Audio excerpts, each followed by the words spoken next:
A quick review on what we did last time. We've got assets here and liabilities here.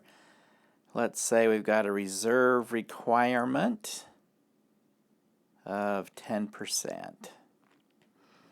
You deposit $100 in your bank account and, well, let's say checking account. You've got demand deposits of on the bank's balance sheet. They owe you $100 and they have as an asset $100 in reserves. Easy enough. Well, let's say they lend out the maximum they can lend out, and that would be, well, they have to keep 10% of these demand deposits as reserves. They're required to do that. So we're assuming no excess reserves. They're not going to hold anything beyond what they have to by law. And so that means that they're going to keep 10 as reserves, and then they're going to lend out the rest. So now we've got someone running around with $90 in their pocket because they borrowed that money and they borrowed it to spend it. And so what has happened? The money supply has gone up from 100 to 190. You've got your $100 demand deposit, which you can get anytime and spend. Someone has borrowed $90, which they can spend anytime. So this $100 deposit has produced another 90 in money supply. So the money supply is now 190, but it doesn't stop there. That $90 is spent and received as income and deposited in the bank.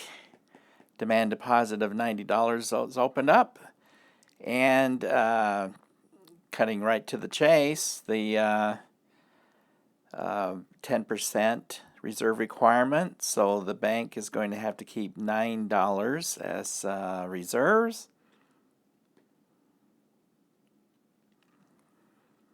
That leaves 81 to lend out. And what has happened now? There's 81 more dollars of money. Okay, so we've got the 100, we've got the 90, now we've got 81. Well, let's keep that going. The 81 is spent and received as income and deposited. Okay, $8.10. All right, and it just keeps on going with the rest lent out. So we've got our $100 initial money supply, but through the lending process, creating these multiple deposits. This is called multiple deposit creation. So the money supply is now grown to 100 plus 90 plus 81, and it just keeps on going. So there's thank goodness, a better way to do this. The simple money multiplier, which is 1 over the reserve requirement. Multiply the initial deposit of $100 by the multiplier, and we get the new money supply. So 1 over 0.1 equals 10. We've got the initial deposit of 100 times 10. So through this multiple deposit creation, multiple deposits and lending, the money supply will grow by $900. It'll increase from 100 to 1,000. Now, we've got to remember that this works the other way too. So what if that $100 is withdrawn? What happens to the money supply? It goes right back to 100. This $100 is no longer there to support these loans. So all this doesn't happen. All this is gone. It's no longer there. So you yank this out, and the money supply falls from 1,000 to 100. So you can see how dangerous a bank run is. Now, back in the old days, banks were just like regular businesses. They were not insured, they're not protected like they are now. And there's a reason for they're protected now. The deposits are insured now. That's so people won't ask for their money. See, if people think it's safe, they won't ask for it. If they don't ask for it, they won't withdraw it. Okay, this destruction of the money supply won't happen. You withdraw this $100, the money supply collapses from 1,000 to 100. Well, that's what happened with these bank runs. When people get word that a bank is in trouble, they rush down to withdraw their money. But is there money in the bank? No. Their money is not all in the bank. They're here in these loans. They've lent out the money. They don't have it. So they're going to run out of money. And then it's going to be a bank panic. And others are going to hear about it, and they're going to go to their banks and withdraw. And hundreds and hundreds and hundreds of banks failed during the Great Depression. And anyway, this is something the Federal Reserve Bank needs to consider when they're trying to manage the money supply. A falling money supply is catastrophic to an economy. So you don't want people yanking their money out of the banks. So the best way to deal with that, well, insure these deposits. Deposits are generally insured up to $250,000. So you don't have to worry about it. You don't have to worry about if your bank's safe, because you know the government's going to step in and they're going to insure these deposits. Another way banks are regulated are in the quality of the loans. Okay, you can't lend it out. There are some standards. Okay, so you've got to be good quality. So if they're going to, here's the problem. If you're going to insure this side of the balance sheet, you better regulate this side of the balance sheet. Because banks are going to say, you know what, we can invest in all kinds of risky stuff and make a lot of money. And if it doesn't work out, guess what? It's okay because it's insured. So that's the problem there. It's called moral hazard. Well, here you go. That's why banks are regulated like crazy. So, and it's a cat and mouse game, true, with new technology and new innovation and new financial instruments.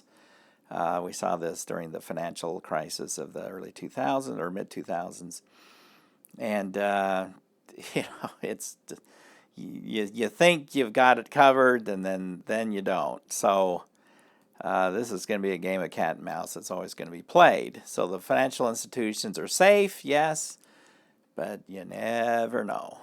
Okay, and because of the catastrophic effect on the whole economy when financial institutions fail, because the money supply just collapses, sending us all in a depression, if that's where we get the too big to fail.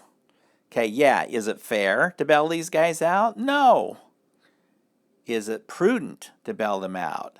Well, unfortunately, yes. Hopefully, in the future, better regulations. But you don't want the regulations to be overbearing either. You know, these guys need to make money, and a healthy financial system is crucial to a growing economy. So over-regulations will put a cramp on that. So we've got to, again, exactly where's the right level? Okay, always a discussion. Well, here with the reserve requirement, as we saw last time, if we change the reserve requirement, say to the reserve requirement to 5%, intuitively, what's going to happen to the money supply? Again, think of it. Before we do the numbers, just think about it. This means they have to keep less reserves on hand. They only have to keep 5% of the deposits as reserves. Before it was 10. Now they only have to keep 5. That means more money available to lend. More lending means more money supply. Less lending, less money supply. So let's look at it. See, that's going to be 20. Now the reserve requirement's 20. So multiply that by the initial $100 deposit and we get a money supply growing to $2,000. On the other hand, if they up the reserve requirement to 20%, well, that means they have to keep more money as reserves, and there's less money to lend, less lending, less money, right? So that is a multiplier of 5. Multiply that by the initial deposit, we get 500. So the money supply into that situation only grows to 500. So that is our first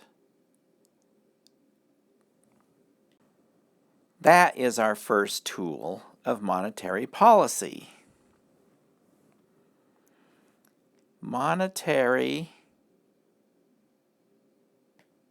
policy is the money supply and interest rate policies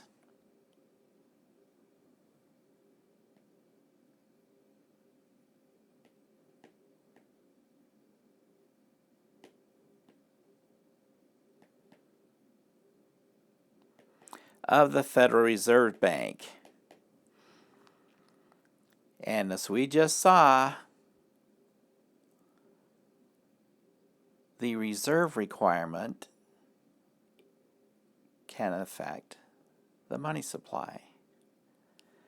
So the first tool of monetary policy is the reserve requirement.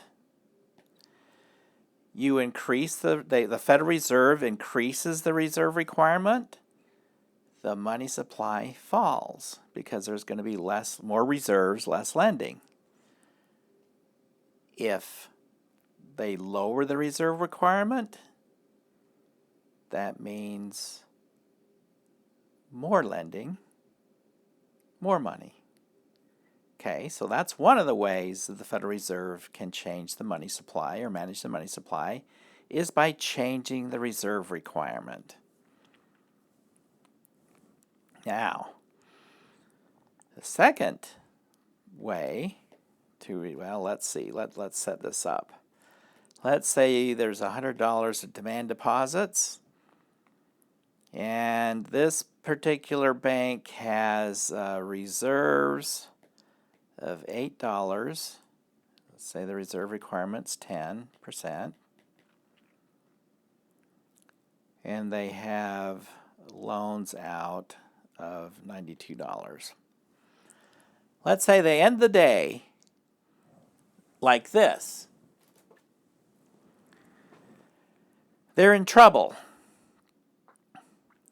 They're breaking the law. They've got to fix this. So what's the problem? If the reserve requirement's 10% and they've got $100 of demand deposits, they're supposed to have 10% of 100 as reserves. They only have 8. They got too aggressive. They got too aggressive in their lending, and they're short. They've got 8. They need 10. They've got to fix it. Okay. Well, one option to fix it is the discount window. The discount window at the Federal Reserve. The Federal Reserve can make overnight loans to banks, that need more reserves, and they make that loan at what they call the discount rate.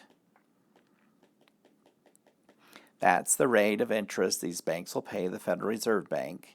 These guys here, they've got to borrow $2, right? They got to get up to 10. They're supposed to have $10.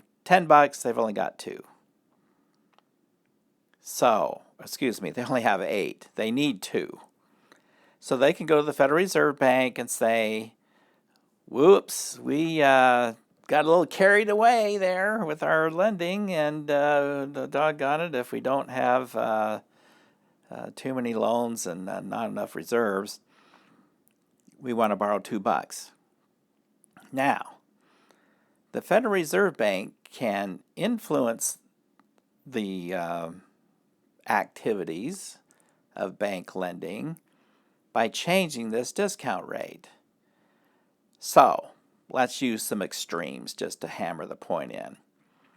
Let's say the discount rate was 25% interest. That is the rate.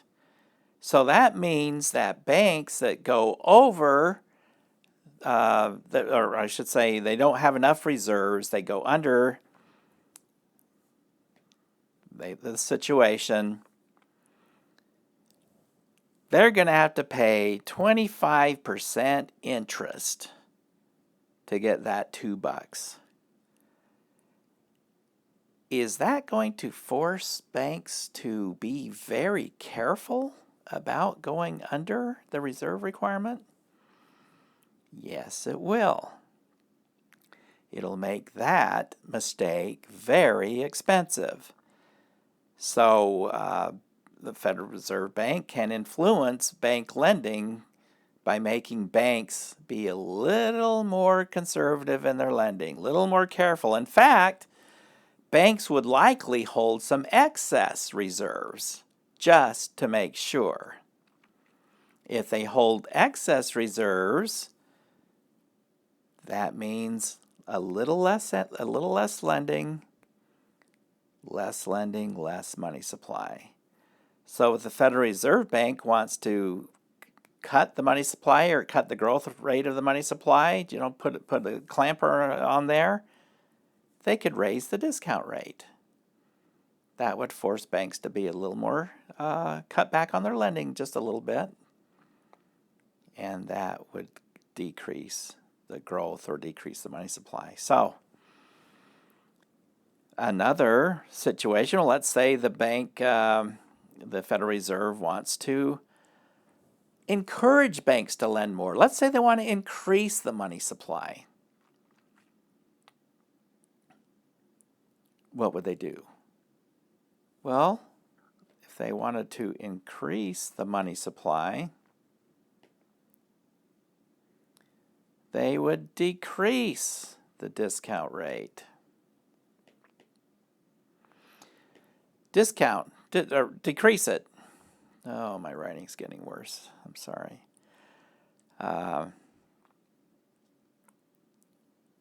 Let's say they decrease it to 1%. Okay, I mean, it's just really low. How careful are banks going to be about going under the reserve requirement? Well, not very. This will encourage banks to be a little more aggressive. Oh, well, we're going to lend out everything we got. We want to make as much money on these loans as we can. Oops, we go under the reserve requirement. It's no big deal. It's only 1%. So you make that kind of error very, very cheap. It's very not costly at all. So the second tool of monetary policy is the discount rate. So they can raise the discount rate. Again, follow the lending.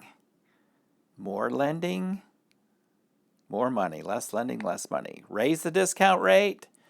Oops, it's expensive. It's expensive to make a mistake and lend too much money. It's expensive to have too few reserves. Better watch out. Better hold back on the lending.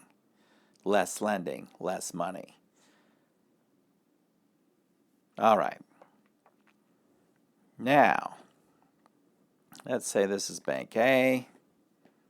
This is Bank B. Assets and liabilities. let's see, we've got this situation here, 100, and we'll have the reserve requirement stay at 10%, and we've got like we had before. And Bank B, well, okay, that's demand deposits, that's reserves, it's loans, demand deposits, reserves, loans. Okay. Okay. Well, we've got Bank A is in a bad situation here. Again, they're supposed to have $8. Whoops, sorry. They're supposed to have $10 in reserves. They only have 8.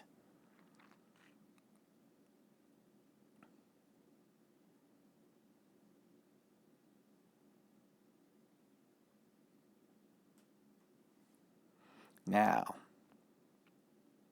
this bank is required to have 10. They've got 12.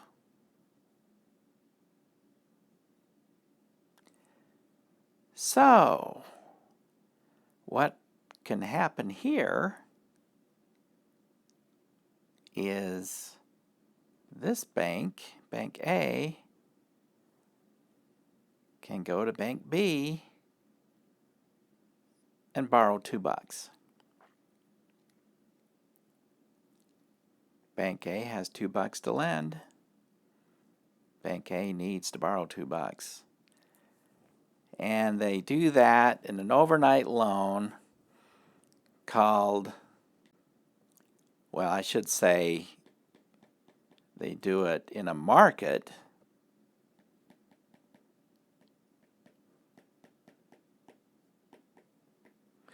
called the federal funds market. And the borrowing and lending take place at the federal funds, what is called the federal funds rate.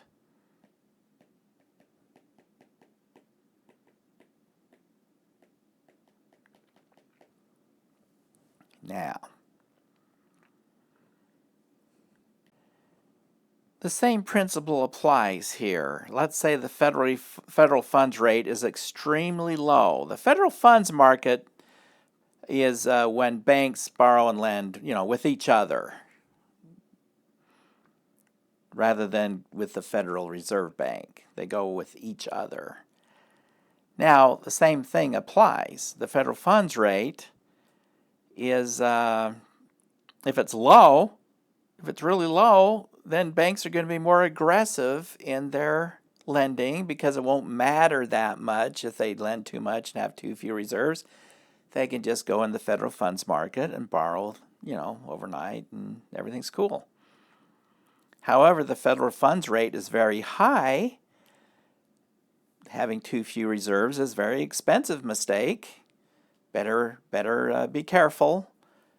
Better not lend so much. Better have a little excess reserves there just in case, because, man, is that expensive if we screw up. So that, in that sense, that works just the same as the discount rate. Now, the Federal Reserve Bank directly sets the discount rate, the rate at which banks can borrow directly from the Federal Reserve Bank.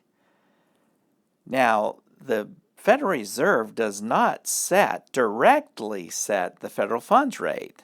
That's a market rate set by supply and demand of funds in the banking system.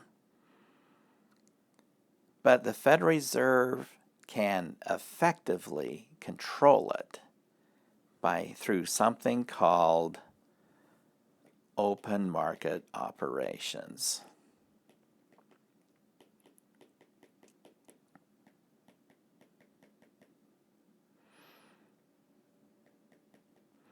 Open market operations.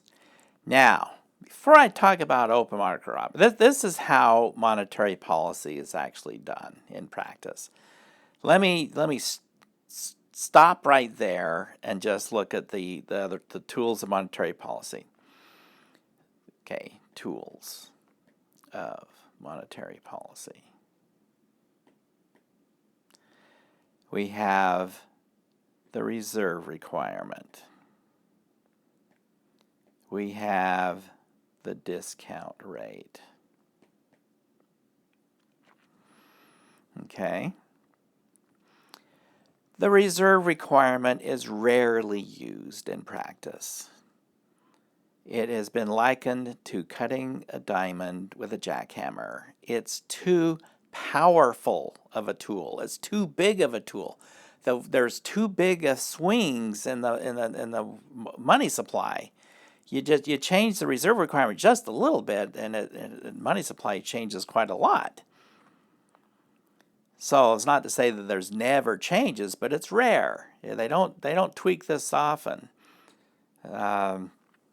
So in practice, this one really isn't used that much. That is not the primary tool. The discount rate. Well, here's the thing with the discount rate. Let's say a bank goes to the Federal Reserve Bank's discount window over and over and over again. Eventually, the Federal Reserve, which regulates these banks, are going to find out what the heck is this bank doing? What's going on over there? We'd better send some bank examiners to see what they're doing. No bank wants that. Okay, it's like writing home to mom and dad for money all the time, and pretty soon mom shows up at your front door and says, "Hey kid, what are you doing?" No. So even though that's available, in practice, they don't do it. Banks don't go to the discount window, not that much. What they do is they use the federal funds market. They borrow and lend with other banks.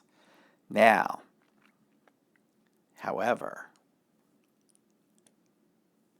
the Federal Reserve can control that federal funds rate through open market operations.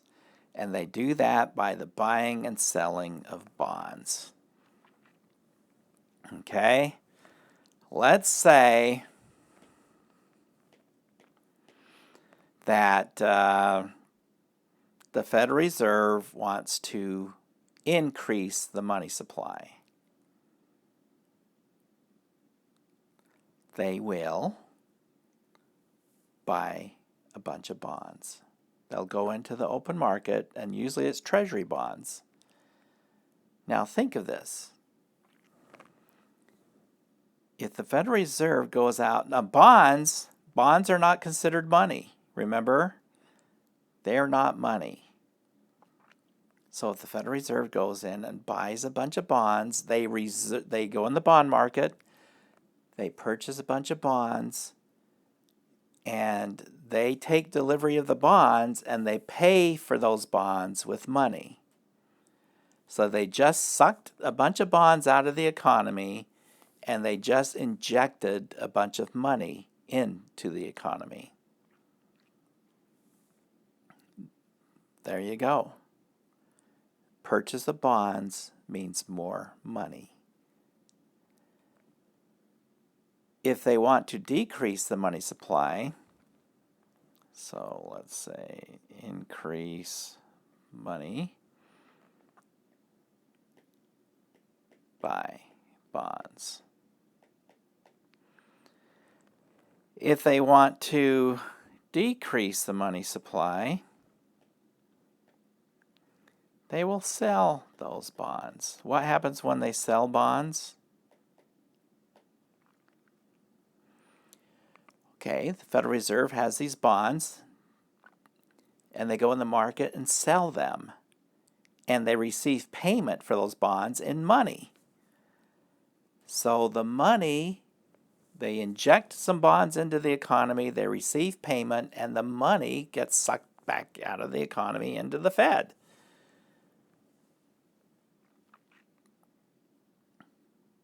So follow the money. With these open market operations is the buying and selling of bonds. Follow where the money's going. If the Federal Reserve Bank buys bonds, the bonds are going into the Fed, the money's going out into the economy. If the Federal Reserve sells bonds, the bonds are going out into the economy and they are receiving payment. The money is going into the Fed, lower money supply. Now, how does this affect the federal funds rate? A lot of this is designed to hit a federal funds rate target.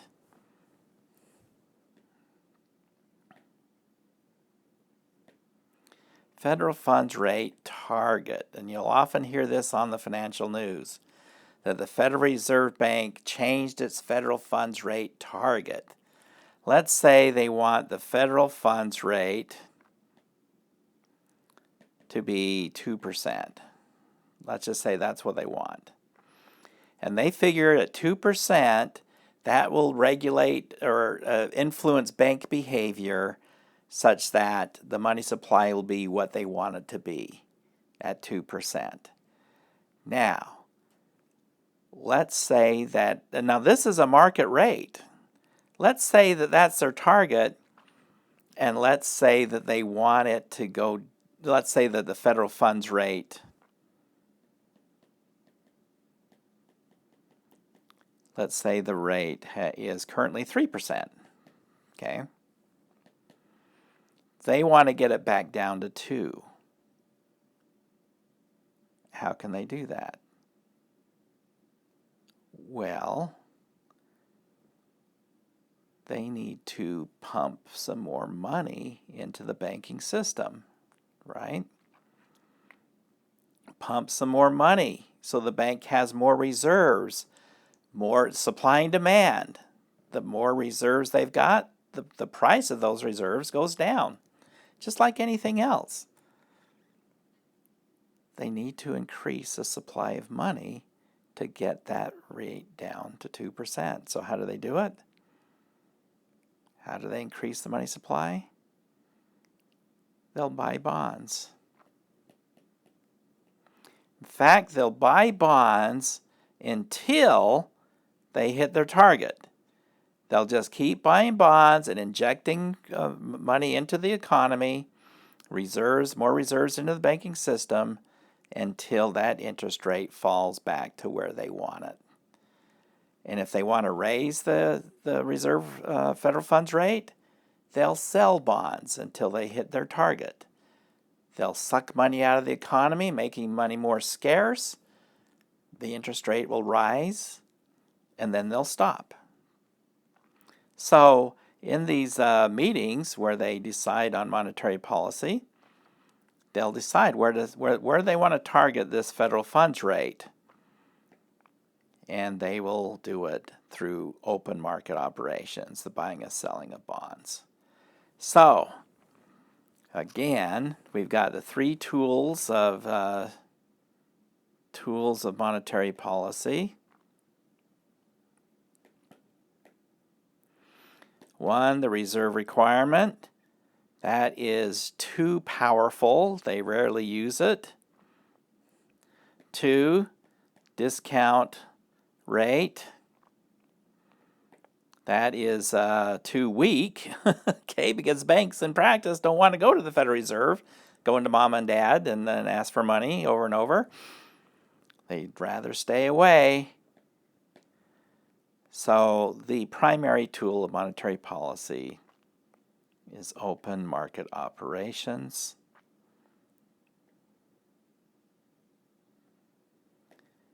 And that is buying and selling bonds in the open market. And with federal funds,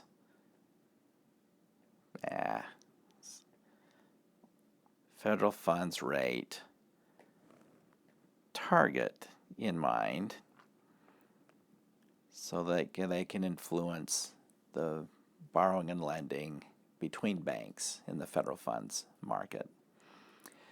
Okay, we're going to more about monetary policy in a later chapter when we do aggregate supply and aggregate demand. But that's That's the basics of it.